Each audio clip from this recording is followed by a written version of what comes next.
I was sitting on the set of Tucker Carlson's show here in Washington on Monday evening, just moments after the word came from the White House that President Trump had fired the acting Attorney General, Sally Yates, for refusing to carry out his order on refugee policy and immigration policy. That was a bombshell. And as we dealt with the breaking news, the first thing I said to Tucker was, I am sure right now, I was thinking about Twitter, that opponents of the president are comparing this to Richard Nixon's Saturday Night Massacre. And I proceeded to tell him, and I will tell you, why that's a completely wrong-headed comparison. But the next morning I wake up, there's my New York Times, fifth paragraph, boom, reminded people it was reminiscent of the Saturday Night Massacre. Okay, so Sally Yates was appointed by Barack Obama. She is a holdover. She was scheduled to leave office in a few days. In fact, would have been out of there already had the Senate Democrats not dragged their feet on confirming Jeff Sessions as Attorney General.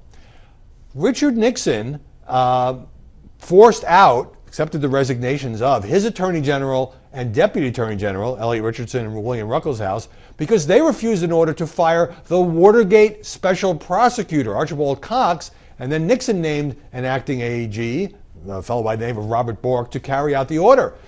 Cox was investigating the Nixon White House in the Watergate scandals, a trail that ultimately led to the president himself, and Nixon was cashiering his own appointees.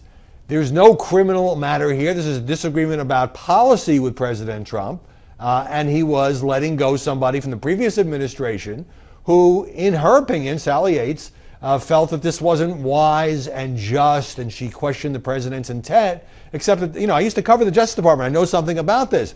The Justice's Office of Legal Counsel, which renders legal opinions on these matters, had already cleared the order as not being either unlawful or unconstitutional. So this was Sally Yates using her own opinion to try to block the order. And by the way, she's entitled to dissent. She's entitled to say that as a matter of conscience she can't do this, and then she should resign. She obviously knew she would be fired, and even the New York Times says she's now a liberal hero, this previously anonymous bureaucrat, for standing up. Now, there are lots of questions for the media to explore here as to the way in this whole thing was rolled out. Were certain other officials adequately consulted? For example, Homeland Security Chief John Kelly told the news conference yesterday that while he was aware of previous drafts, he did not see the final draft.